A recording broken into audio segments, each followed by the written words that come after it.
I broke the seal on the casket during the 4th hour of the first watch, when the vault air was cold enough to sting my throat. My hands were steady. The litany scroll had been verified twice. The apothecary stood 3 paces behind me, silent except for his breathing, which came slow and deep like a measured tide. Everything about the rite was correct. The wax bore the proper sigils. The temperature readings matched preservation standards. The lumen globes cast their regulation light across the adamantine shelving units that stretched away into darkness on all sides. The casket opened without resistance. The air changed immediately. Not temperature, not pressure, not according to the instruments, but something shifted in the way it sat against my skin, thick and clinging, carrying a taste I had no name for. Salt, perhaps, old brine. The kind of smell that suggested depth and time and water that had never seen sun. I looked down at the gene seed within, suspended in its preservation gel, intact and pure according to every augur reading I had taken. The sacred genetic material of the Adeptus Astartes, the God Emperor's greatest legacy, preserved exactly as doctrine required. But the surface was wrong. Micro-scratches covered the outer casing, patterns too fine for battle damage, too regular for corrosion. They looked worn, smoothed. As if something had rubbed against them for years, patient and constant, the way water shapes stone. I had seen gene seed caskets before, hundreds. The surfaces were always pristine or catastrophically damaged. There was no middle ground in the preservation of such sacred materials. Yet here was evidence of gradual, almost gentle erosion. The apothecary began the recitation. His voice was perfect. Every syllable aligned with the catechism I had memorized from the audit preparation texts. The cadence was correct, the tone was reverent. But underneath the words, threading through them like a current beneath still water, was a rhythm that did not match the written form. It rose and fell, it swelled and receded. It sounded like waves against a shore I could not see. I sealed the casket and affixed my verification mark. The ritual was complete. The apothecary nodded once and stepped back into the shadows between the shelving units, his crimson armor disappearing so quickly I almost doubted he had been there at all. I stood alone in the vault with my data slate and my sealed audit case, and the growing certainty that something fundamental had just occurred, though I could not identify what. The lumen globes had dimmed. I checked the power readings. Full charge, no fluctuation. But the light was weaker now, pressing less firmly against the darkness that gathered in the spaces between the gene seed repositories. I marked the casket location on my inventory chart and moved to the next verification point, my boots echoing against the deck plating in a way that suggested vast empty space below. I had been aboard the strike cruiser Benthic Consecration for 6 days. The voyage was scheduled to last 1 campaign year. My assignment was sanctioned under the highest seals of the Administratum and countersigned by a representative of the Ordo Astartes, whose name I was not permitted to record. The task was clear: verify gene seed inventories and compliance records for the Dark Krakens chapter following their recent compliance action along the Dead Ocean world designated Tithe 08 Secundus. I was a tithe auditor of the 3rd rank, qualified in xenobiology documentation and void manifest reconciliation. I had conducted 17 previous audits of Astartes facilities. 14 had resulted in compliance confirmations. 3 had resulted in administrative notes regarding record-keeping standards. All had been routine. This was meant to be routine. I had been told the gene vaults were cold, pressurized spaces kept dim for preservation purposes. I had been told the Dark Krakens maintained exemplary records despite the extreme isolation of their operational theater. I had been told that their oceanic iconography was a cultural affectation, a reflection of their recruitment worlds and nothing more. I had been told many things in the preparatory briefings, delivered by officials who spoke with the certainty of people who had never visited the chapter themselves, but who possessed documentation that confirmed everything they needed to know. The documentation was extensive: fleet manifests, campaign logs, casualty reports, gene seed tithe records stretching back 4 centuries, everything filed correctly. Everything sealed and countersigned, everything suggesting a chapter that understood its obligations and fulfilled them without requiring oversight beyond the standard protocols. They prosecuted wars in environments others could not survive. They recruited from worlds where the ocean itself had become a weapon. They were devout, precise, and effective. The Dark Krakens were, according to every official source, exactly what the Imperium required. I completed the first vault section as the watch bells chimed the 5th hour. 47 caskets verified, 47 seals affixed, 47 inventory marks logged. The work was proceeding correctly. I felt the satisfaction of proper function, the small pride that came from knowing my duty was being executed without error. The cold air burned in my lungs. My fingers ached from the chill. These were acceptable discomforts. I had endured worse during the audit of the Brazen Minotaur's armory on Thrax, where the temperature never rose above freezing and the air tasted of ozone and burnt metal. This was different, though. The cold here felt wet somehow, despite the absolute dryness maintained by the preservation systems. It clung. It seeped. It made me aware of the moisture in my own breath, the film of sweat beneath my robes despite the frigid temperature.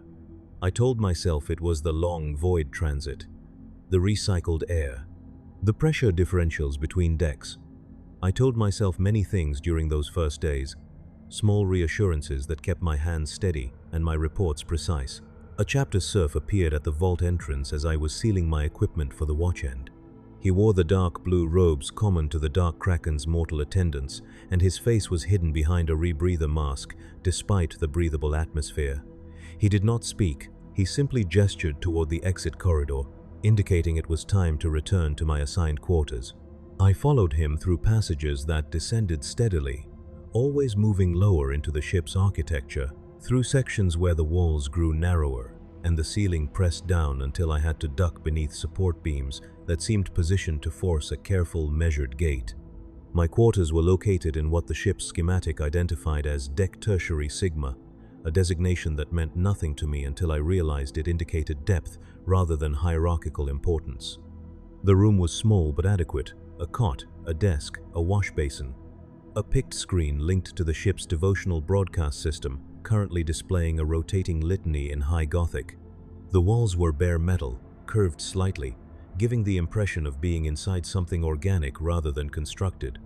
I had noticed during my first night that condensation formed in the upper corners despite the climate controls, small beads of moisture that gathered and occasionally fell with soft, irregular impacts.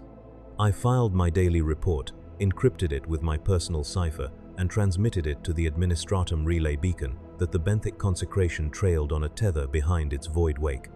The process was automatic. I had performed it so many times it required no conscious thought.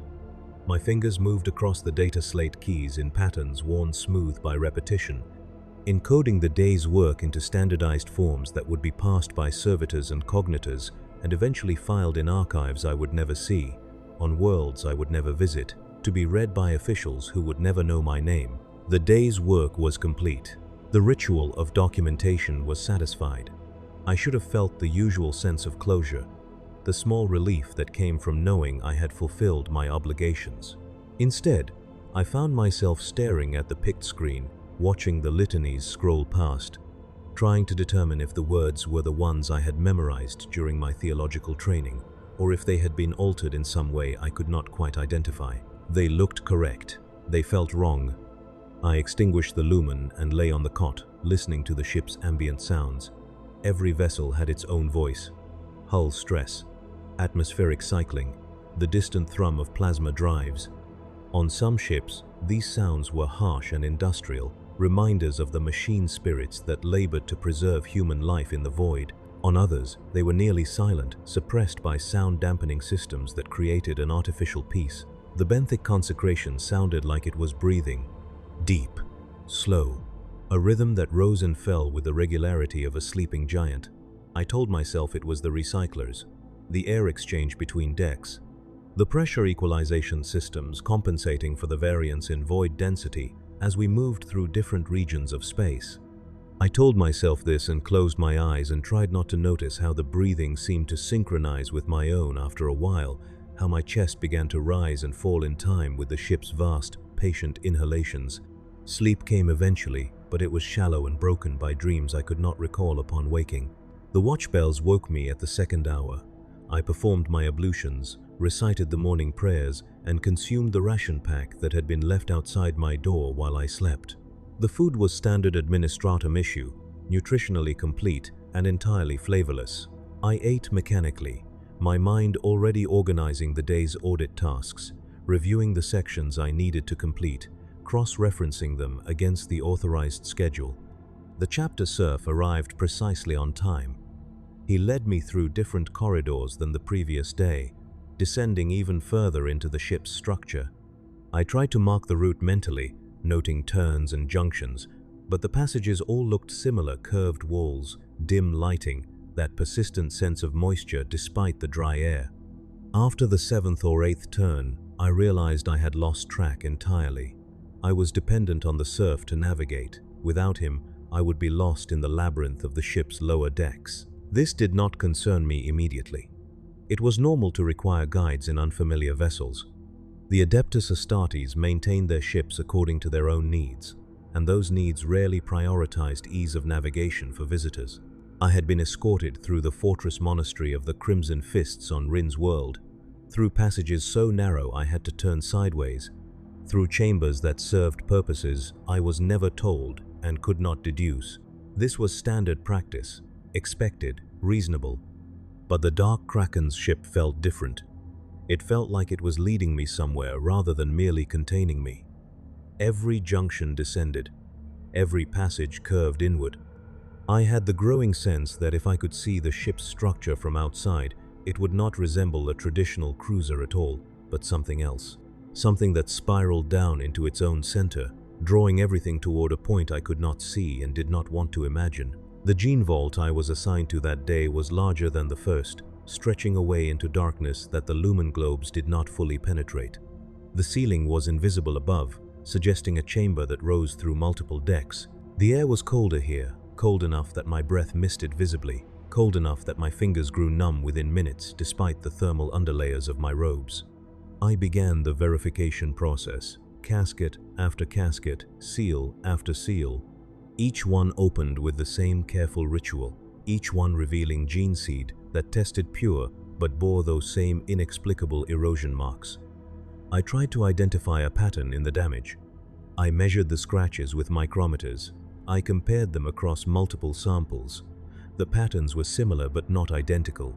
They looked organic. They looked like something living had touched them many times, with great patience.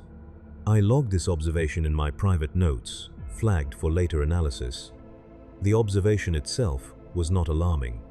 Gene seed caskets were handled by apothecaries and chapter serfs during transport and rituals. Some surface wear was inevitable over centuries of service. What troubled me was the consistency. Every casket bore these marks, every single one, as if they had all been subjected to the same treatment, the same careful, persistent contact with something that left traces too subtle for casual inspection. The apothecary conducting that day's rites was different from the one I had encountered previously. His armor bore different honorifics, different kill markings, but his voice carried the same tidal rhythm when he recited the catechisms, the same rise and fall, the same suggestion of depths beneath the words. I found myself listening to the rhythm rather than the meaning, letting the sounds wash over me, feeling them settle into a pattern that felt ancient and worn and entirely too comfortable. I completed the second vault section by the 9th hour and was escorted to a sanctioned meal hall where chapter serfs sat in long rows, eating in perfect silence. I took my place at the table designated for auxiliary personnel. The food was different from my ration packs: fresh protein, actual vegetables, bread that was still warm. It should have been a luxury. Instead, it tasted wrong, too salty, too rich, like it had been soaked in brine before preparation. I ate because not eating would draw attention. I ate and told myself the flavor was a result of the ship's water recyclers, the chemical processes that reclaimed moisture from the air and waste systems and returned it to potable form. Every void ship's water tasted different. Some carried hints of metal. Others tasted flat and lifeless. The benthic consecration's water tasted like ocean, like something vast and deep and full of things that should not be disturbed. No one spoke during the meal. The serfs ate with mechanical efficiency, their eyes fixed on their plates or on the devotional picts mounted on the walls. The screens displayed images of the dark Krakens in battle, Astartes in deep blue armor moving through flooded hive ruins, through collapsed underwater cities, through environments where the enemy was not just Xenos or heretics but the crushing pressure itself. The images were beautiful in their own way, terrible and majestic, showing the Emperor's angels fighting in places where light died and sound became something alien. I watched the screens and ate my too salty food and felt the silence press against me like water, like depth, like the weight of ocean floors I had never visited and never wanted to see. After the meal, I was returned to my quarters. No further duties for the day. The schedule indicated rest periods were mandatory to maintain audit accuracy. I should have been grateful for the time. Instead, I found myself pacing the small room, unable to settle, unable to escape the feeling that I had missed something crucial during the day's work. Some detail, some connection, something that would explain the wrongness that seemed to permeate everything aboard this vessel. I reviewed my notes. I cross-referenced inventory numbers against the master ledger. I checked seals and signatures and dates. Everything was correct. Everything matched. The Dark Kraken's record-keeping was flawless. More than flawless, it was perfect to a degree that suggested generations of meticulous practice. Every entry used the same phrasing. Every seal was placed in the exact same position. Every signature was identical to the one before it, as if the same hand had signed every document across 4 centuries. That was impossible, of course. Chapters rotated their administrative personnel. Apothecaries died in battle or ascended to positions of greater authority. Even among the Astartes, who lived far longer than baseline humans, 4 centuries of completely unchanged documentation practices was statistically unlikely, unless the practices themselves were more important than the practitioners, unless the forms had taken on a life of their own, becoming rituals performed exactly as they had always been performed, repeated so many times that variation had been eliminated entirely. I marked this observation with a priority flag, not a discrepancy, not a violation. Just something worth noting, something that suggested the Dark Krakens took their obligations with unusual seriousness. The lumen in my quarters flickered, just once, just for a moment.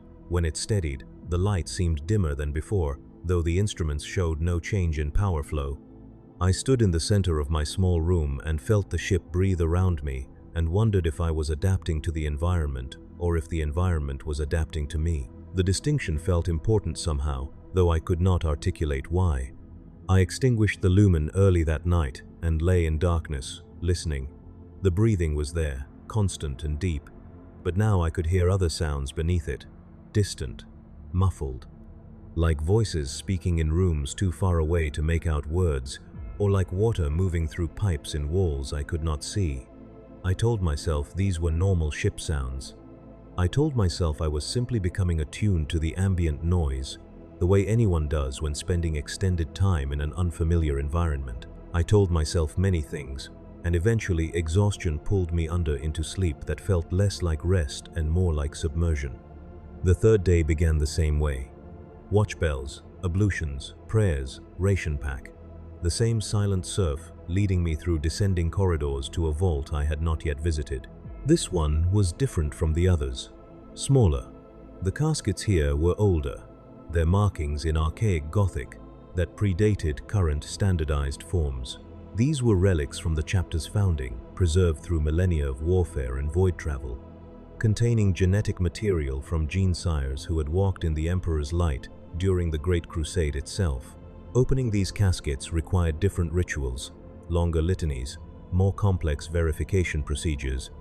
The apothecary who supervised this vault was ancient even by Astartes standards, his face a mass of scar tissue and augmetic implants, his voice reduced to a mechanical rasp by damage that would have killed a baseline human instantly. But when he recited the founding catechisms, his voice carried the same tidal rhythm as all the others, the same patient rise and fall, the same sense of depth. I broke the first seal and felt the air change again, that same thick, clinging quality I had noticed during the very first rite. The gene seed within was intact, preserved perfectly despite its age. The erosion marks were deeper here, more pronounced, as if centuries of whatever had caused them had worn the surfaces down to something smooth and almost organic looking. The ancient apothecary watched me work without speaking. His augmetic eyes tracked my movements with inhuman precision. I could feel his attention like pressure against my skin, assessing whether I would perform the rite correctly, whether I would honor the sacred materials with the reverence they deserved. I performed correctly. I honored. I sealed and marked and logged with exact adherence to protocol. The ancient apothecary nodded once, a gesture so small I almost missed it, and I felt something release in my chest that I had not realized was tightening. His approval mattered. I did not know why, but it did.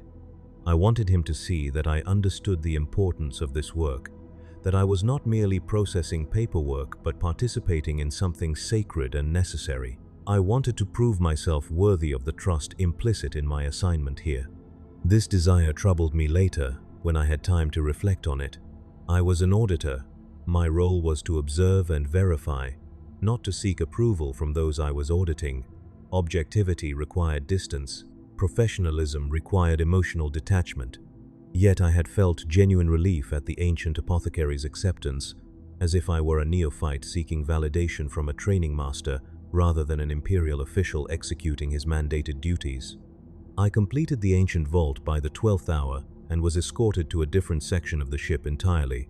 The passages here were wider, the ceilings higher, the atmosphere less oppressive. For the first time since boarding, I felt like I could breathe without the air fighting back. The surf led me to what appeared to be an observation gallery, a chamber with armor-glass viewports looking out onto the void beyond. The view was extraordinary. We were passing through a region of space where the stellar density was lower than average, creating vast empty reaches between distant stars. The darkness here was absolute, broken only by occasional pinpricks of light so far away they might have died millennia ago, their photons only now reaching this forgotten corner of the galaxy. It was the kind of view that reminded you how small you were, how insignificant, how the Imperium itself was merely a temporary arrangement of matter and meaning imposed on an indifferent universe. I stood at the viewport and felt the familiar comfort of my own irrelevance. It was easier to perform duty when you understood that your personal feelings did not matter. Easier to accept harsh truths when you knew that truth itself was vast and ancient and entirely unconcerned with human preference. A voice spoke behind me, deep, unhurried, carrying that same rhythmic quality I had heard in every apothecary's recitation. "You stand before the abyss, auditor." I turned. A chaplain stood in the shadows at the gallery's edge, his skull-faced helm making it impossible to read any expression, his bulk filling the doorway completely. He wore ceremonial robes over his armor, dark blue fabric embroidered with silver thread depicting scenes of oceanic warfare, drowned cities, sunken temples, battles fought in environments where the enemy was indistinguishable from the medium itself. "Revered chaplain," I said, making the sign of the Aquila, "I did not hear you approach. Few do." He moved forward into the gallery, each step deliberate and measured. The void shows us truth if we have eyes to see it, endless, patient, consuming all light, all warmth, all certainty. What do you see when you look into that darkness, auditor? I considered the question carefully. Chaplains did not make casual conversation. Every word was doctrine. Every question was a test. "I see the Emperor's domain," I said, "vast beyond comprehension, requiring eternal vigilance to preserve." A correct answer. The chaplain stopped beside me at the viewport. Even through his armor, I could feel the heat radiating from him, the furnace warmth of an Astartes metabolism. But incomplete. The void is not merely empty space to be conquered or defended. It is a teacher. It shows us what remains when all excess is stripped away. Pressure, depth, the truth that survives when lies are crushed under absolute weight. He gestured toward the darkness beyond the armor glass. We serve where that truth is most pure, in the deeps, in the crushing dark, where only faith remains because nothing else can withstand the pressure. I nodded, unsure what response was expected. The chaplain's words felt like doctrine, but I could not place them in any standard catechism. They sounded familiar and alien at once, like prayers translated from a language that shared grammar but not meaning with High Gothic. "Your work is important," the chaplain continued. "The Imperium requires verification, confirmation, the assurance that we who serve in the depths have not forgotten our obligations to the surface. that our faith remains pure even when tested by environments that would crush lesser devotions. The chapter's records are exemplary, I said, because it was true and because it seemed like the kind of statement a chaplain would want to hear confirmed. Records. The word sounded strange in his mechanically enhanced voice, as if he were tasting it, testing its weight. Yes, we maintain them with great care, every action logged, every casualty noted, every deviation from expected outcome preserved in eternal script. Do you know why we keep such detailed records? Auditor. To fulfill the administratum's requirements, to maintain accountability to the Imperium's oversight mechanisms. Those are consequences, not purposes. The chaplain turned to face me fully, and even through the skull helm I felt the weight of his attention. We keep records because memory fails. Because the mind, unaugmented and unsupported, will smooth over irregularities in service of comfort, will find patterns where none exist, will create meaning where only function remains. Records are truth preserved against the corrosive effects of hope. He let that statement settle before continuing. You have noticed inconsistencies, small things, details that do not align perfectly with your expectations of how an Astartes chapter should conduct itself. You have logged these observations in your private notes, flagged for later analysis. My stomach went cold. I had encoded those notes with my personal cipher. The files were secured with administratum-grade encryption. Unless... We do not read your private records, the chaplain said, as if answering my unspoken concern. We do not need to. We have conducted this audit many times. We know what questions arise. We know when doubt begins to form. We have seen it in every auditor who has stood where you stand now, looking out at the void, wondering if what they have witnessed falls within acceptable parameters. I have witnessed nothing that violates imperial doctrine, I said carefully. Correct. You have witnessed nothing that violates doctrine. But you have witnessed things that strain interpretation, that sit at the edges of what regulation explicitly permits, that exist in the spaces between rules, where the Imperium trusts its servants to make judgments aligned with the Emperor's vision rather than merely following written law. The chaplain moved closer, and I forced myself not to step back. We operate in those spaces, Auditor. We prosecute wars in environments where standard doctrine becomes meaningless, where the only guidance is faith tested beyond all conventional measure, where we must become something other than what we were in order to serve as we are needed. I understand, I said, though I was not certain I did. Do you? The skull helm tilted slightly. Understanding requires submission, acceptance of truth regardless of comfort, the willingness to let doctrine reshape you rather than attempting to reshape doctrine to fit your preconceptions. Have you achieved that understanding, or merely convinced yourself that you have? I did not know how to answer that. The question felt like a trap, but I could not identify which response would spring it. The chaplain seemed to sense my confusion. You will understand before this voyage ends. The abyss teaches all who descend far enough. It taught us. It will teach you.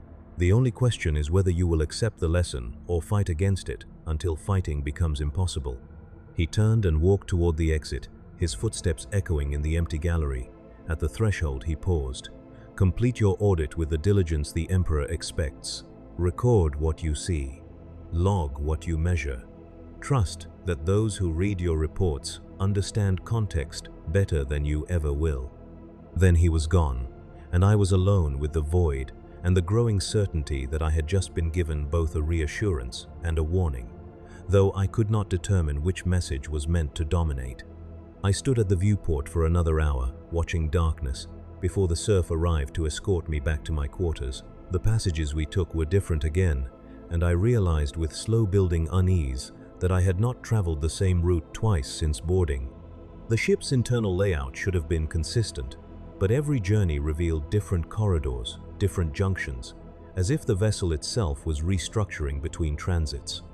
Impossible, of course. Ships did not reorganize their architecture spontaneously. I was simply disoriented by the similar appearance of the passages, confusing one section for another. My baseline human memory failing to maintain accurate spatial models in an environment designed for transhuman occupants. I told myself this and almost believed it. My quarters felt smaller when I returned, the walls closer, the ceiling lower. I measured the dimensions with the surveyor's tool from my equipment case. The room was exactly the size specified in the ship's schematic.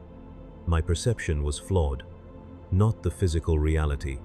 I was experiencing the psychological effects of extended void travel in an unfamiliar environment.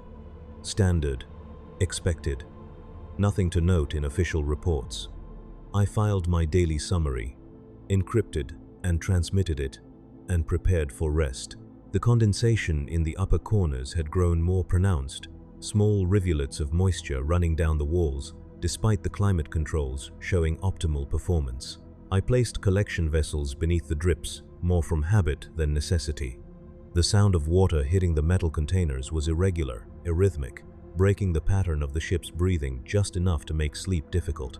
I lay in darkness and counted drips and tried not to hear voices in the distant sounds that filtered through the walls. The fourth day marked my first week aboard. The watch bells woke me and I performed my rituals automatically, my body settling into the rhythm of shipboard life. Morning prayers felt different now, the words familiar but carrying new weight, as if I were speaking them in a dialect that shared the same vocabulary but assigned different meanings to each term. The surf led me to the librarium annex, a chamber I had not been told existed in my initial briefing. The space was long and narrow, more corridor than room, lined on both sides with alcoves containing what appeared to be books, until I looked more closely and realized they were pressure-etched adamantine sheets bound together with adamantine rings. The sheets were thick, heavy, each one inscribed with dense text filled in with what looked like blackened sealant.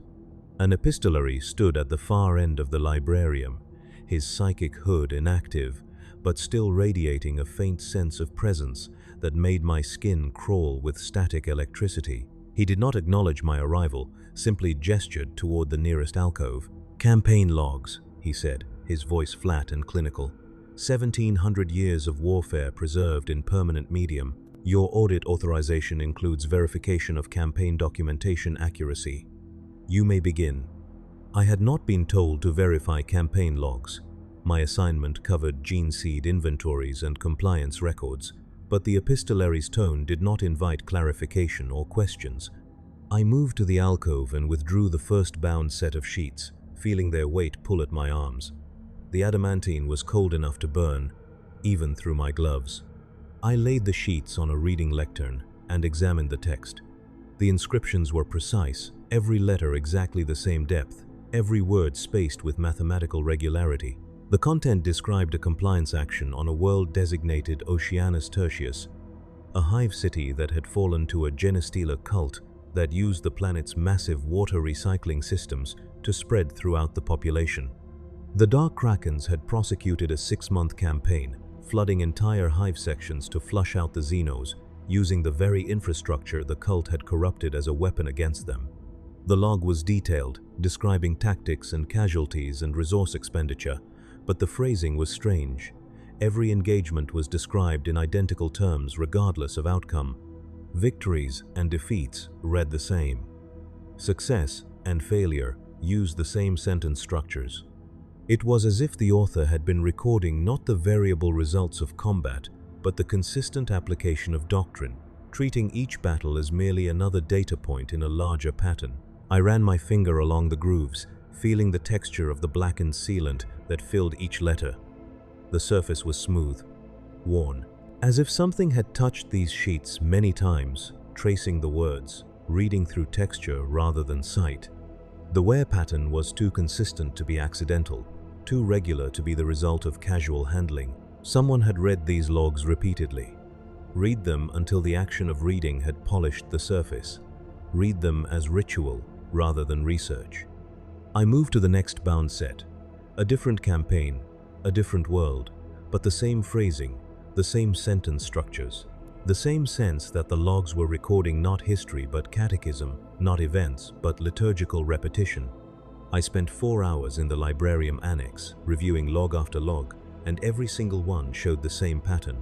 1700 years of warfare reduced to a series of variations on the same fundamental text, as if the chapter was not fighting different battles across different worlds but fighting the same battle over and over. refining their approach with each repetition until the act of warfare itself became a kind of prayer. The epistolary watched me work in silence.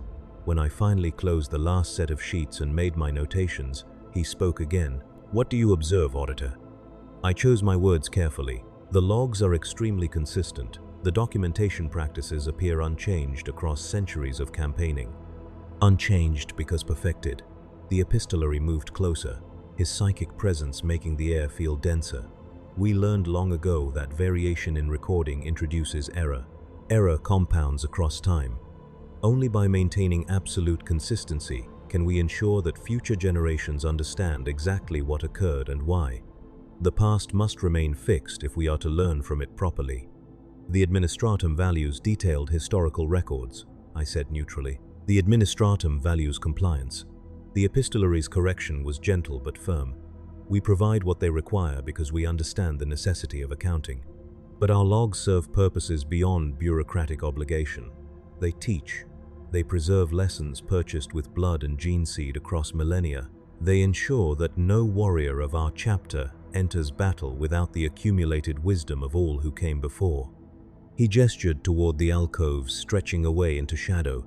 Every warrior spends time here before deployment, reading, absorbing, letting the words shape their understanding of what warfare means in the environments we prosecute. The logs do not merely record history, they create continuity. They ensure that we remain what we are, regardless of how much time passes or how far we descend. That last phrase caught my attention. How far we descend. Not how far we travel or how distant our campaigns. Descend. Your chapter specializes in aquatic warfare, I said, testing the observation. Our chapter specializes in pressure. The epistolary's correction was immediate and precise. Water is merely the most common environment where pressure becomes absolute. But we have fought in the crushing deeps of hive undercities, in collapsed mines where the rock itself exerts force that would shatter ceramite, in void breaches where atmospheric escape creates suction capable of tearing apart unaugmented humans. We go where pressure tests faith, where only those willing to accept crushing weight can survive. He paused, as if considering whether to continue. The Imperium needs such warriors. There are battlefields where standard tactics fail, where the environment is as deadly as the enemy, where victory requires not just courage but the willingness to become something shaped by the pressure itself. We have accepted that shaping. We have let the depths change us in ways that make us more effective in the Emperor's service. Change is concerning to the administratum, I said carefully. Change is inevitable. The epistolary's tone remained clinical. The question is whether change is controlled and directed toward useful ends, or whether it occurs randomly and produces corruption. We control our evolution. We direct it according to doctrine established by our Primarch and refined across millennia. We do not change because the environment demands it. We change because faith guides us toward necessary adaptation. He moved toward the exit. Continue your verification work. You will find that all documentation is in order. We maintain our obligations precisely because we understand that oversight is necessary.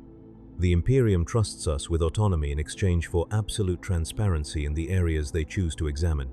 We have never failed that trust. I was left alone in the Librarium Annex with the adamantine logs and the growing understanding that I was not merely verifying records but being inducted into something, shown layers of meaning that existed beneath the surface documentation, invited to understand the chapter not as an institution but as an organism that had evolved its own internal logic over centuries of isolation. I should have been alarmed. Instead, I felt curiosity, the desire to understand how this all fit together, how doctrine and practice and belief had woven themselves into something that functioned perfectly despite appearing wrong to casual observation. I spent the rest of the day in the annex, reading campaign logs, running my fingers over the worn grooves, feeling the weight of preserved history pressing down through the adamantine sheets. By the time the serf arrived to escort me to the evening meal, my hands were numb from the cold and my eyes ached from passing dense Gothic text. The meal hall was more crowded that evening. Chapter serfs filled every table, eating in their usual silence, but the atmosphere felt different, more tense, more focused. I took my assigned seat, and noticed that the picked screens on the walls were displaying something new, not battle footage, but what appeared to be real-time feeds from the ship's exterior sensors. We were approaching something, a system. I could see a distant star growing gradually brighter in the feed, still too far away to make out details but close enough to register as more than a point of light. The serf across from me noticed my attention on the screens. He leaned forward slightly, the first gesture of voluntary communication I had witnessed from any of the mortals aboard. "Resupply halt," he said, his voice rough from disuse. "We take on materiel. The angels conduct reclamation. We do not look directly." "Reclamation?" I asked. The serf's expression went blank, as if he had said too much. He returned his attention to his meal and did not speak again. I ate and watched the screens and felt anticipation building in the silent hall, a collective tension that suggested everyone knew what was coming next and had their own private relationship with the knowledge. Some of the serfs ate quickly, as if fueling themselves for labor. Others pushed food around their plates without consuming it, appetite lost to whatever they were imagining. I returned to my quarters and found a data slate waiting on my desk that had not been there when I left. The screen displayed a single line of text: "Observation authorized. Deck Primus Gamma. 4th Watch." No signature, no seal, just the instruction and the implicit command. I had not been told I would be required to observe fleet operations. My assignment was strictly focused on internal documentation and gene seed verification, but the authorization was clear, and refusing without explicit justification would raise questions I was not prepared to answer. I waited in my quarters until the 4th watch bells chimed, then made my way to Deck Primus Gamma. For the first time since boarding, I navigated without escort, following schematic directions on my personal data slate. The route took me upward for once, ascending through the ship's architecture, emerging into sections that felt more conventional, wider corridors, brighter lumens, air that did not taste of salt and depth. Deck Primus Gamma was an observation gallery, similar to the one where I had spoken with the chaplain, but larger, with viewports spanning an entire wall. Several other figures stood at the armorglass, their silhouettes backlit by the growing brightness of the system we were entering. I recognized the profile of at least 2 Astartes, their bulk unmistakable even in the dim gallery lighting. I took position at the viewport, maintaining respectful distance from the Space Marines, and looked out at what we were approaching. The world below was covered almost entirely in water, not the vibrant blue of healthy oceans, but a dark, murky gray-green that suggested depth and pollution and death.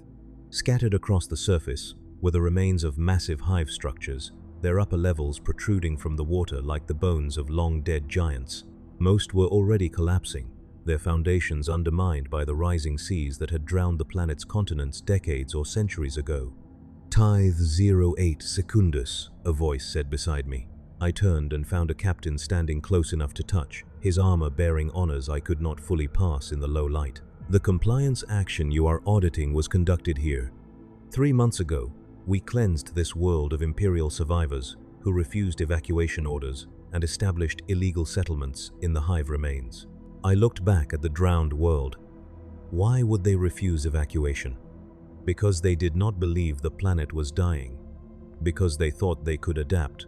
Because faith in the Emperor's protection became faith in their own resistance to environmental collapse. The captain's tone carried no judgment. They were wrong. The ocean rose. The hives fell. Those who remained became something other than loyal Imperial citizens. We were tasked with reclamation. "Reclamation," I repeated, remembering the serf's earlier use of the term, returning them to the Emperor's peace. The captain gestured toward the planet. "Watch, bear witness, include it in your reports if you deem it relevant." Below, tiny lights began to emerge from the benthic consecration. Drop pods, dozens of them, streaking down through the atmosphere toward the drowned hive ruins. The descent was controlled, precise, targeting specific structures with accuracy that suggested extensive prior reconnaissance. I watched the pods impact, punching through the waterlogged upper levels of the hives and disappearing into the structure's depths. For several minutes, nothing happened. Then lights began to appear in the hive remains. Not the harsh white of Imperial illumination, but softer blue-green lights that seemed to pulse with organic rhythm. "What are those lights?" I asked. "Lure beacons," the captain said, "modified from deep ocean predator lures. They emit frequencies that trigger response in human visual cortex. Attraction, curiosity, the need to approach and investigate. The civilian survivors are drawn to the lights. They come willingly. I felt cold spreading through my chest. And then, they are submerged, guided into the depths by our brothers. Given the Emperor's mercy in the environment they chose to inhabit, their bodies are left to become part of the ocean. Their souls are released from the prison of failed adaptation. The pict feeds on the gallery walls showed what the captain's words did not detail. I watched Astartes in deep blue armor moving through flooded corridors, their forms backlit by the lure beacons, surrounded by civilians who walked toward them with expressions of wonder rather than fear. The audio feed was distorted by water, but I could hear voices, prayers, perhaps, or pleas, bubbling into incomprehensibility as the people were led deeper into the drowned structures. The process was methodical, gentle even. The Astartes did not drag or force. They guided, they led, they moved with patience and care, as if conducting a sacred rite rather than an extermination. The civilians followed willingly until the depth became too great and their lungs filled with water that had once been their salvation and was now their tomb. I watched for 3 hours as the reclamation proceeded. Watched until the lure beacons extinguished one by one. Watched until the last civilian disappeared into depths from which no baseline human could ever return. Watched until the Astartes emerged from the hives and ascended back to the ship, their armor dripping with water that evaporated in the void's radiation before it could reach the hull. The captain stood beside me through it all, silent and observant, his presence a reminder that this was authorized, sanctioned, necessary. The civilians had refused lawful evacuation orders. They had become a liability to imperial interests. Their removal was not cruelty, but administrative necessity, conducted with the minimum force required and the maximum dignity possible under the circumstances. I understood this logically. The Imperium could not permit populations to survive in non-viable environments. Resources could not be wasted on people who refused to accept official guidance.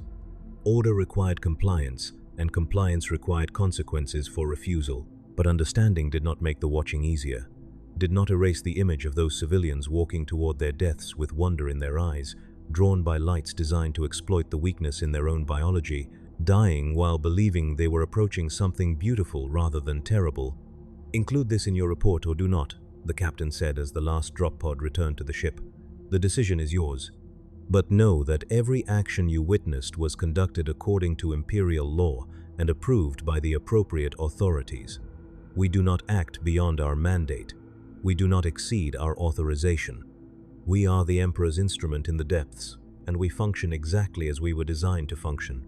He left me alone at the viewport.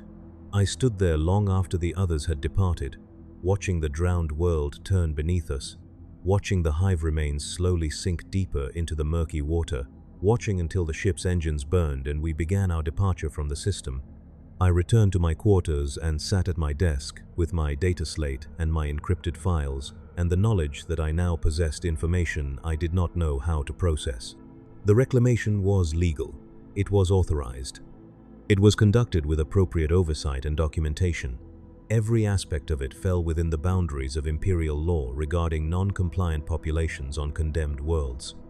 But it was also extermination framed as mercy. It was death administered with care and precision, and the manipulation of human biology to make the dying cooperative rather than resistant. I could log it as an observation, note the methodology, commend the efficiency. The report would be filed and read and accepted as evidence of the Dark Kraken's effectiveness in executing difficult mandates. Or I could flag it as concerning, raise questions about the psychological impact on Astartes who prosecuted such actions regularly, wonder aloud whether methods developed for one purpose might be adapted to others, express uncertainty about the long-term effects of conducting warfare that relied on manipulation rather than confrontation. I sat for hours, composing and deleting text, trying to find language that would express my discomfort without implying criticism, that would note my observations without suggesting the chapter had acted improperly. In the end, I logged it as a procedural note, confirmed that the reclamation had been conducted according to authorized parameters. noted the innovative use of adapted xenos hunting techniques for population management, commended the care taken to minimize civilian suffering during what must have been a psychologically demanding operation for the chapter's warriors. I encrypted the file and transmitted it, and felt something settle in my chest that might have been relief or might have been the acceptance of complicity. The ship's breathing seemed louder that night, deeper, as if the vessel itself had taken on additional weight during the resupply operation and now labored under the burden of what it carried. I lay in darkness and listened and tried not to imagine those civilians still walking through flooded corridors, still following lights that promised wonder, but delivered only depth and silence, and the weight of water crushing the breath from their lungs. Sleep came eventually, but it brought dreams of drowning that I could not distinguish from memory. The days began to blur after the observation. Watch bells, vaults, gene seed verification, meal halls, documentation. The rhythm became automatic, my body moving through the tasks without conscious direction, my mind retreating into that space where duty happened and thought was unnecessary. I stopped trying to navigate the ship. I followed the serfs where they led me, accepting that I had no real understanding of the vessel's layout and no ability to acquire one. The corridors changed. The routes varied. I let it happen and focused on the work that was constant and comprehensible. More vaults, more gene seed, more of those inexplicable erosion marks that I had stopped trying to explain and simply logged as characteristic of the chapter's preservation methods. The apothecaries conducted their rituals with that same tidal rhythm, and I found myself listening for it now, finding comfort in the predictability of the pattern, even as I recognized that the pattern itself was the thing I should have been questioning. But questions required energy I no longer possessed. The work consumed everything. 16-hour days, 20-hour days. The schedule compressed without warning, deadlines accelerating due to operational necessity that was never specified. I worked until my fingers cramped and my eyes burned and my thoughts moved in slow, thick currents that felt like trying to think underwater. The audit window was narrowing. I could feel it closing around me like pressure, forcing me to make choices faster, to accept preliminary conclusions without the usual verification steps. To trust that first-level documentation was accurate rather than conducting the full cross-referencing that proper auditing required. I should have pushed back, should have insisted on maintaining standards. But the pressure came from everywhere at once: the schedule, the environment, the constant presence of the Astartes who watched my work with patient attention that suggested they already knew what conclusions I would reach and were simply waiting for me to reach them. I signed off on sections I had not fully verified. I accepted explanations I had not independently confirmed.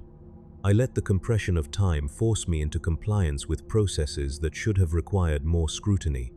The realization that I was doing this came gradually, building over days until I could no longer avoid acknowledging it. I was failing the audit, not through negligence or incompetence, but through adaptation to an environment specifically designed to make thorough auditing impossible. The Dark Krakens had not corrupted the process through lies or falsification. They had simply created conditions where maintaining imperial standards required resistance I did not possess. I sat in my quarters one night, reviewing my work logs, calculating the percentage of caskets I had actually verified versus the percentage I had merely processed. The numbers were damning. Less than 40% received full verification. The rest were accepted based on surface inspection and trust that the chapter's internal processes were reliable. That trust was not irrational. Everything I had fully verified had tested pure and properly preserved. The chapter's practices appeared flawless, but proper auditing did not assume reliability, it confirmed it. I was supposed to be an independent check, a safeguard against the possibility of error or deviation. Instead, I had become a rubber stamp, applying my authority to processes I accepted rather than examined. I should have felt ashamed. Instead, I felt tired, so impossibly tired. The weight of proper procedure felt crushing now, a burden I could not imagine lifting. It was easier to trust, easier to accept, easier to believe that the Dark Krakens knew their own systems better than I ever could, and that my role was simply to witness their competence rather than verify it. This was not the auditor's mindset. This was not imperial professionalism. This was capitulation, dressed as pragmatism, surrender framed as efficiency. I knew this. I recognized it. I logged it in my private notes with appropriate concern. And then I continued exactly as I had been, because stopping felt impossible and changing course required energy I no longer had. The 10th week brought a different kind of pressure. I was summoned to the Apothecarian, a section of the ship I had not previously visited. The summons came through the usual silent surf, but this time the escort felt different, more formal, more final. The Apothecarian was everything I expected, sterile, precise, filled with equipment whose purpose I could only partially guess. But it also felt wrong in ways I could not articulate. Too clean, too white. As if the space existed in deliberate contrast to the rest of the ship's aesthetic, creating a pocket of brightness in the prevailing darkness. An apothecary I had not encountered before waited in what appeared to be an examination chamber. His armor was pristine, his movements economical and precise. He gestured toward a Medicae table without preamble. "You are unwell," he said. It was not a question. "I am functional," I replied, because it was true, even if incomplete. Functional is not optimal. Your work suffers. Your concentration fragments.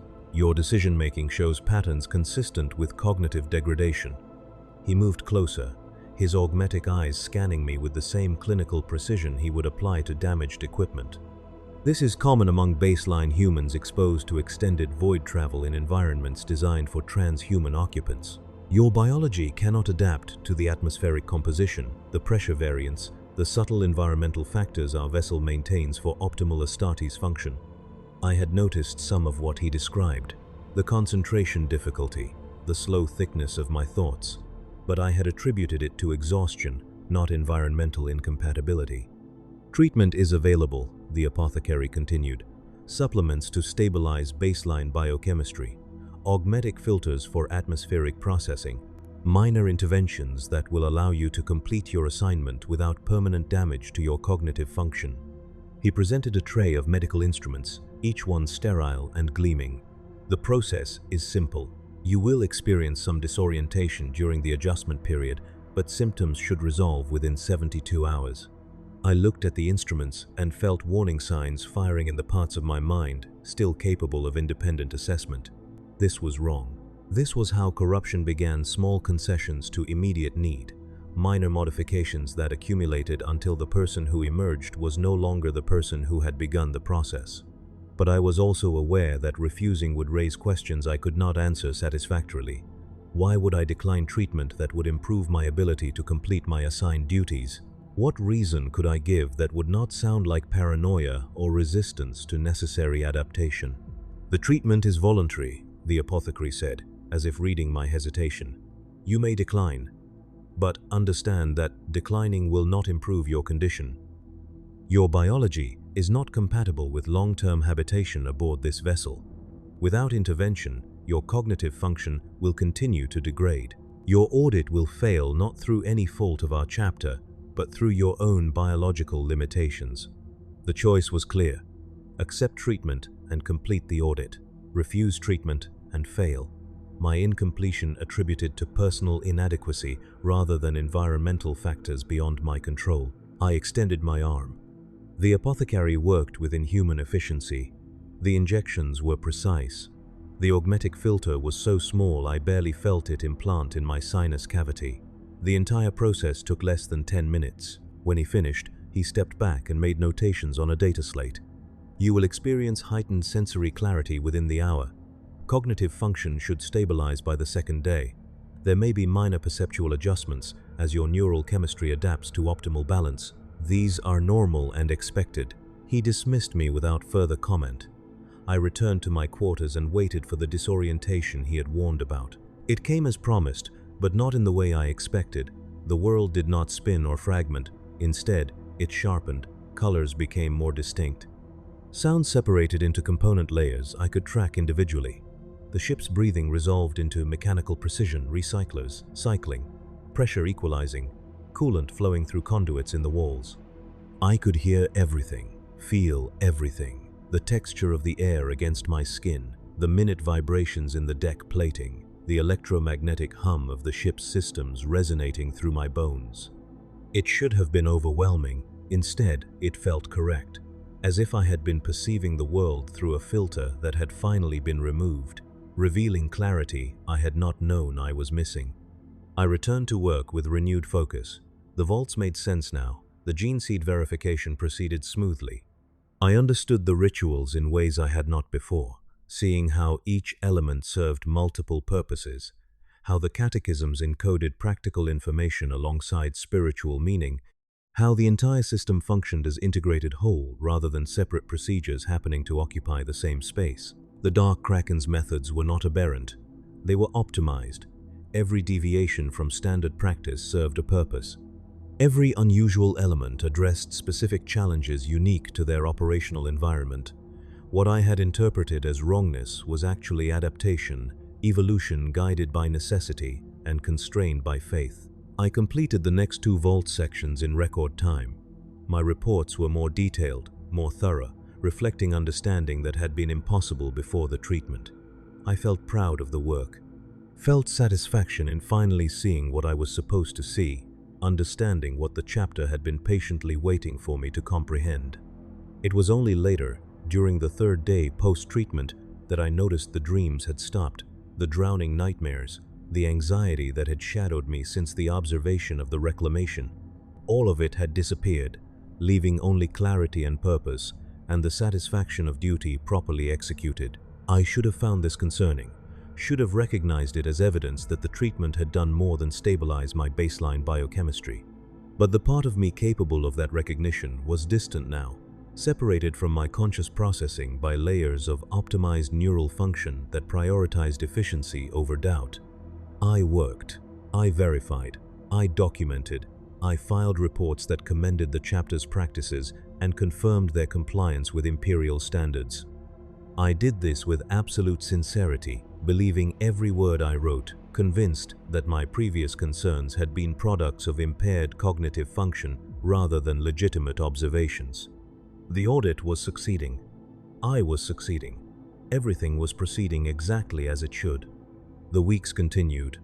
I lost track of precise time, the watch bells blending together, the days becoming indistinguishable from nights in the artificial environment of the ship.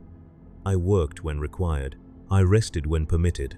I existed in the rhythm of the vessel, synchronized with its breathing, moving through its corridors with the same patient efficiency as the serfs who had long ago accepted their place in the chapter's ecology. I encountered the ancient apothecary again during a vault inspection. He watched me work for several minutes before speaking. "You have adapted well," he said, his mechanical voice carrying approval. "Many auditors resist the necessary changes. They cling to surface understanding and fail to perceive the deeper truths. You have demonstrated wisdom. I serve the Emperor's will," I said, because it was true and because it was the only response that mattered. "The Emperor's will is vast and patient," the ancient apothecary replied. "It extends into depths most humans never perceive. It requires servants capable of descending to those depths without losing faith. You have proven yourself such a servant." He moved closer, his augmetic eyes reflecting the dim vault lighting.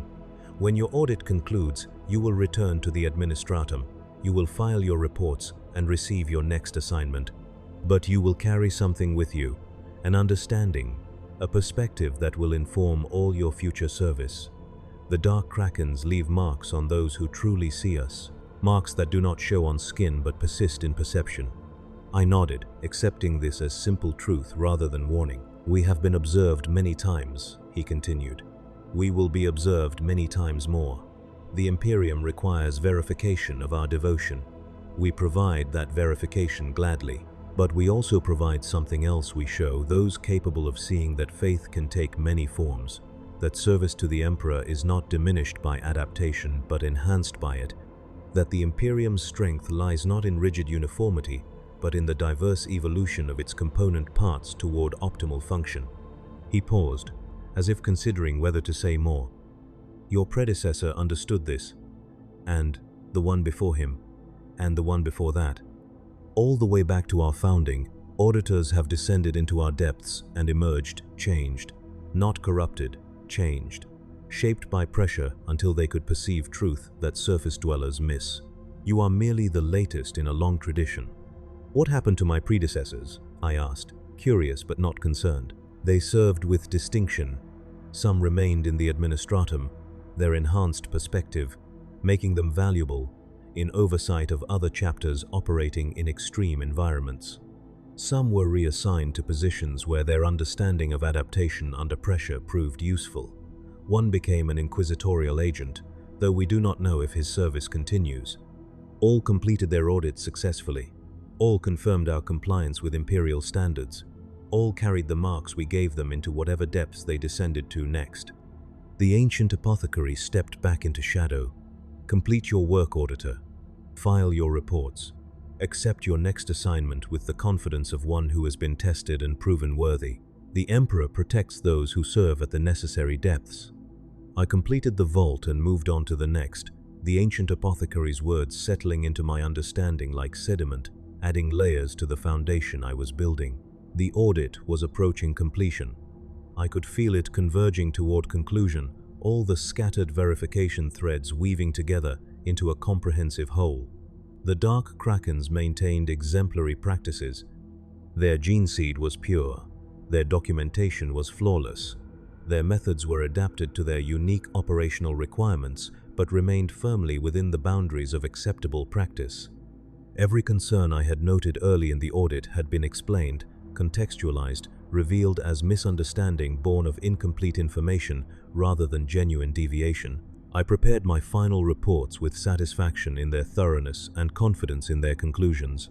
The Dark Krakens were exactly what the Imperium needed them to be, warriors capable of prosecuting wars in environments that would destroy standard forces, believers whose faith had been tested by pressure and emerged stronger for it, servants of the Emperor who understood that service sometimes required becoming something other than what you were, while remaining loyal to what you had always been meant to become.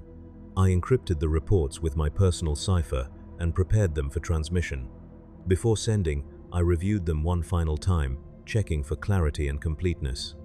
The words read correctly. The conclusions were justified. The evidence supported every assessment.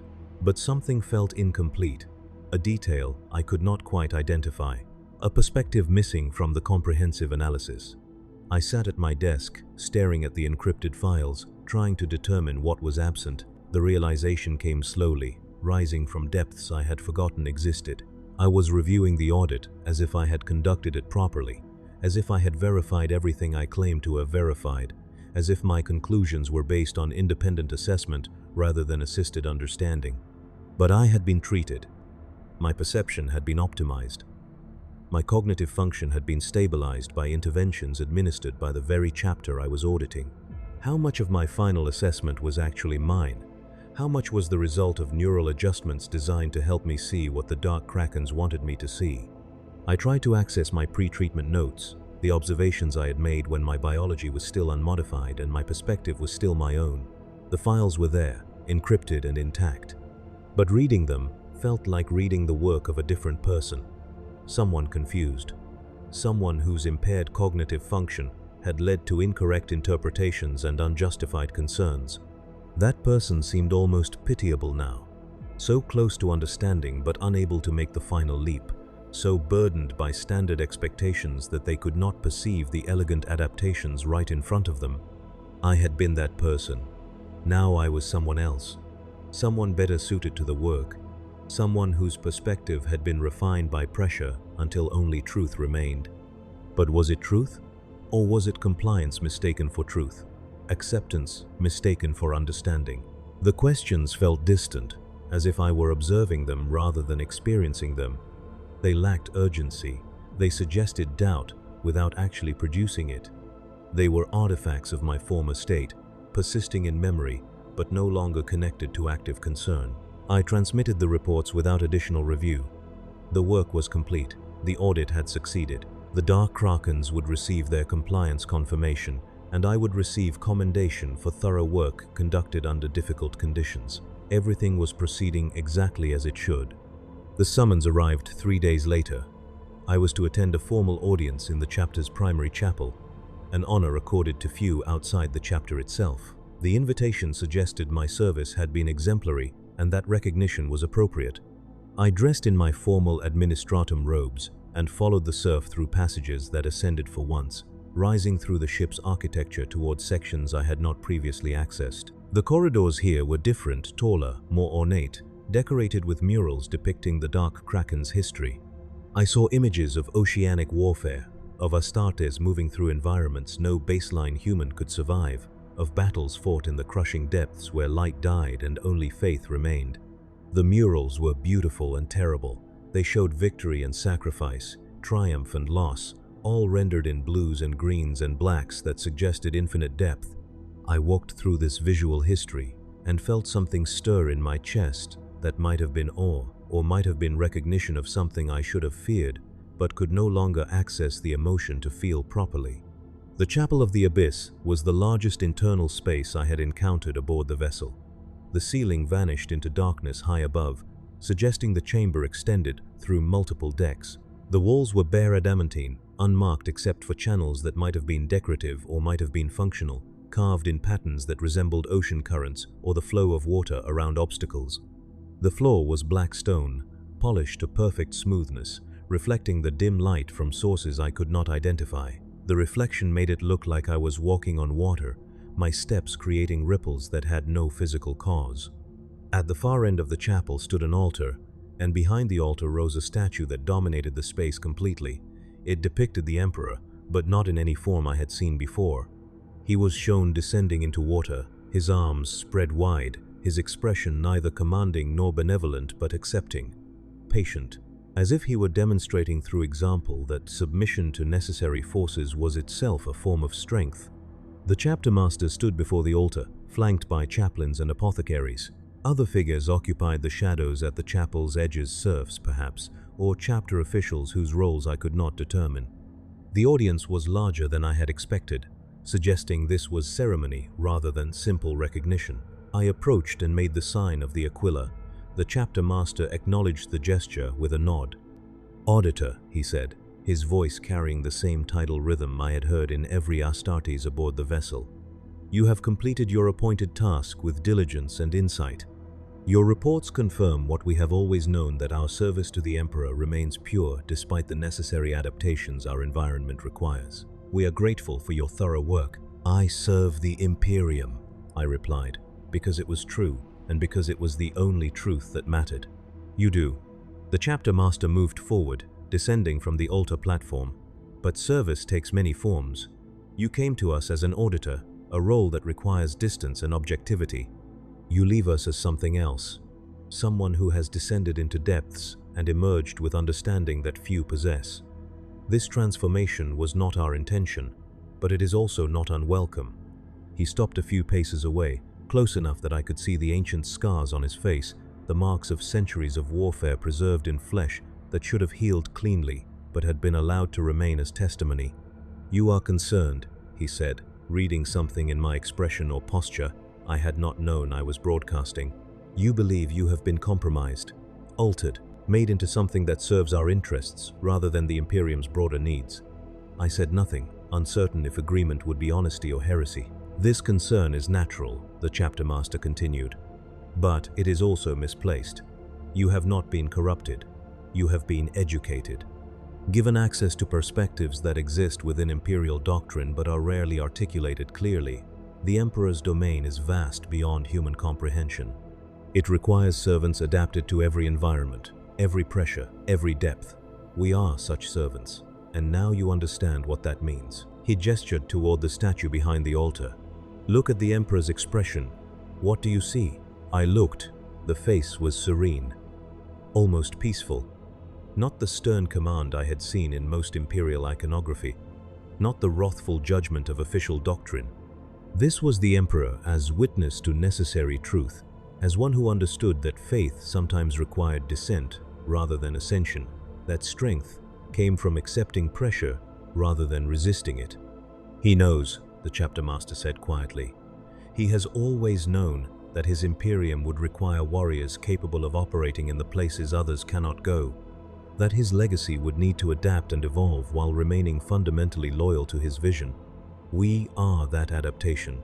We are evolution guided by faith. We are what happens when the Emperor's command meets environments that would destroy rigid adherence to surface doctrine." He paused, letting the words settle. "You will return to the administratum. You will continue your service, but you will carry this understanding with you. And when you encounter other chapters who operate at the edges of standard practice, other warriors who have been shaped by the environments they fight in, you will recognize them for what they are: not deviants, but necessary variations. Not corruption, but directed evolution. A chaplain stepped forward, carrying a data slate. Your reports have been reviewed and approved. The compliance confirmation has been issued. Your service record will reflect commendation for exceptional work conducted under challenging conditions. You are released from this assignment and authorized to return to your posting.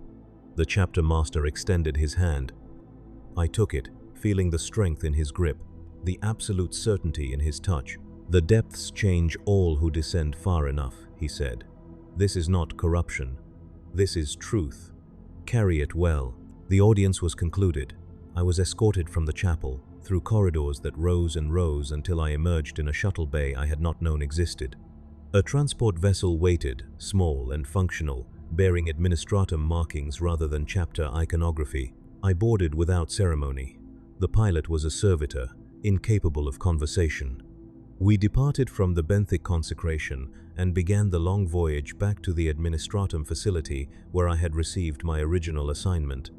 I sat in the passenger compartment and watched the dark Krakens strike cruiser recede in the viewport, growing smaller and darker until it was indistinguishable from the void itself.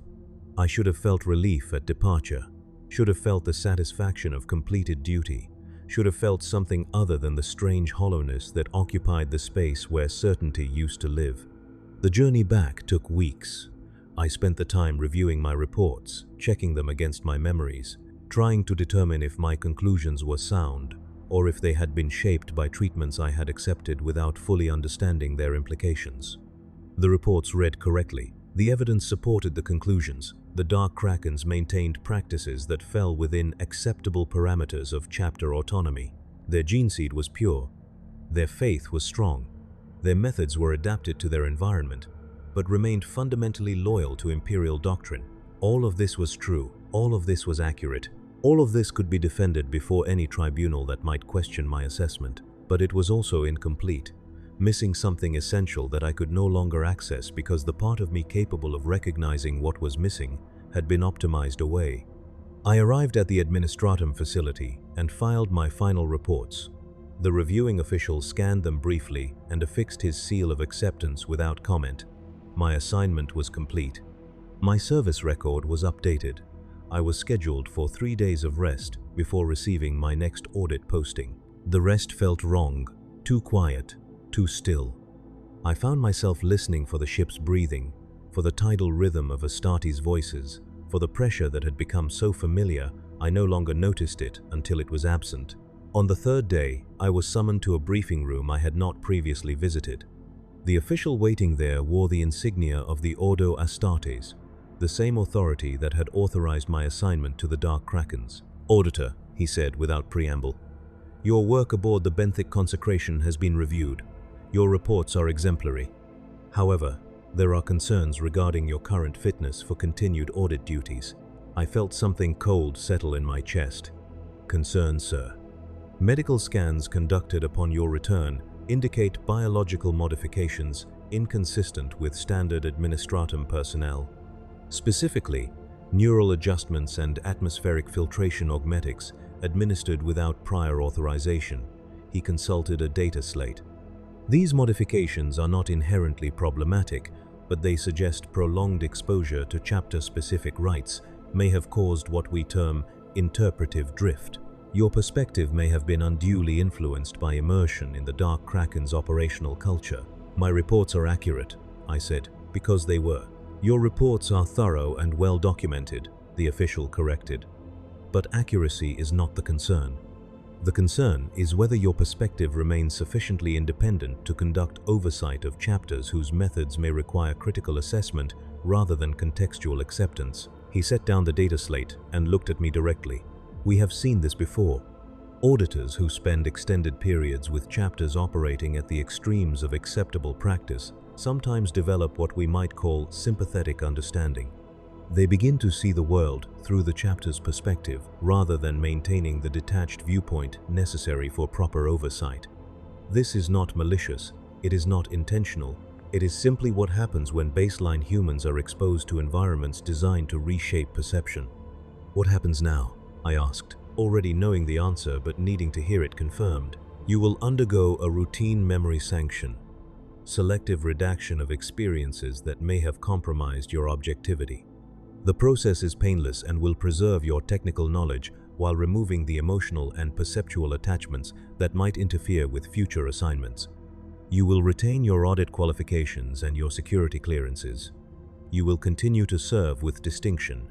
You will simply serve with the clarity appropriate to your role. He spoke gently, as if delivering good news rather than judgment. This is not punishment, this is care. The Imperium values your service and wishes to preserve your usefulness. The sanction will ensure that you can continue your career without the burden of experiences that might distort your professional judgment. And if I refuse? I asked, though I knew this question was pointless. Then you will be deemed unsuitable for continued audit work and reassigned to duties that do not require the same level of objectivity.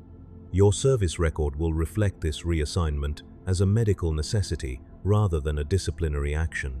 You will continue to serve the Emperor, simply in a different capacity. The choice was not a choice. Accept the sanction and continue as an auditor, useful and productive, my perspective reset to the proper baseline. Or refuse and be shuffled into some administrative position where my compromised viewpoint would not matter because my observations would never be sought. I thought about the dark Krakens, about the depths they operated in, about the faith they maintained despite pressure that would have crushed lesser devotions, about the understanding they had given me, whether I had wanted it or not. And I thought about the civilians I had watched drown, walking willingly into depths they believed were salvation rather than death, guided by lights designed to exploit the flaws in their own biology. I accept the sanction, I said, because there was no other answer possible. The process was exactly as described, clinical, efficient, accompanied by prayers and documentation and the careful attention of Medicae servitors whose precision ensured that only the targeted memories would be affected. I was informed that the procedure would preserve my technical knowledge of the audit, the specifics of gene seed verification and documentation review, while removing the experiential elements that had shaped my interpretation of those facts. I would remember conducting the audit. I would remember filing the reports. I would remember that the dark Krakens had passed inspection. I would not remember why that conclusion felt wrong despite being correct. Would not remember the weight of depth, or the sound of the ship's breathing, or the feeling of pressure reshaping my understanding until resistance became impossible. The memories would remain, but they would be smoothed, thinned, reduced to simple facts without the emotional architecture that gave them meaning. I woke in a recovery room with no sense of discontinuity. The Medicae informed me that the procedure had been successful. My next audit assignment would be issued after a standard recuperation period of 10 days. I was advised to maintain normal routines and avoid stressful cognitive work while my neural pathway stabilized. I returned to my quarters and tried to remember what I was recovering from. The details were there. The benthic consecration, the dark Krakens, the gene seed verification, all present and accessible, but they felt flat now, like reading about events that had happened to someone else, facts without context, observations without weight. I knew I had been aboard their vessel for months. I knew I had filed reports confirming their compliance. I knew the assignment had been successful and that my service had been commended, but I could not recall what it had felt like to stand in those vaults, could not remember the sound of Astartes' voices or the taste of the recycled air, could not access whatever it was that had caused concern sufficient to warrant memory sanction. There was only absence where something used to be, a space in my recollection that felt wrong in the same way a missing tooth feels wrong, not painful, but present through its very absence. I resumed my duties after the recuperation period, received my next assignment, boarded a transport bound for a different facility in a different system, where I would audit a different chapter whose practices would either confirm or violate the standards I was meant to uphold. The work was familiar, comfortable. I performed it with the competence that had earned my rank and the precision that justified my continued employment. I filed reports that were thorough and accurate and entirely devoid of the interpretive drift that had apparently compromised my previous assignment. I was functional, useful, exactly what the Imperium required. But sometimes, in the spaces between duties, I would find myself listening to sounds that were not there, feeling pressure that had no physical source, waiting for something to rise or fall in rhythm with breathing I could not hear but somehow still recognized. And sometimes, late at night in whatever quarters I had been assigned, I would lie in darkness and feel the absence of something I could not name. Something vast and patient and utterly certain, descending into depths I was no longer permitted to remember, carrying truths I was no longer allowed to know. The dreams should have stopped. The sanction was supposed to eliminate residual connections to compromised experiences, but sometimes I still dreamed of water, of pressure, of walking through corridors that descended forever into darkness that felt like home, despite the fact that home was something I had never possessed and never would. I woke from these dreams without panic, without fear, with only a quiet recognition that somewhere in the void, in the depths no light was meant to reach, the dark Krakens continued their service, continued their descent, continued to become whatever the pressure required while maintaining absolute faith that they remained what they had always been meant to be.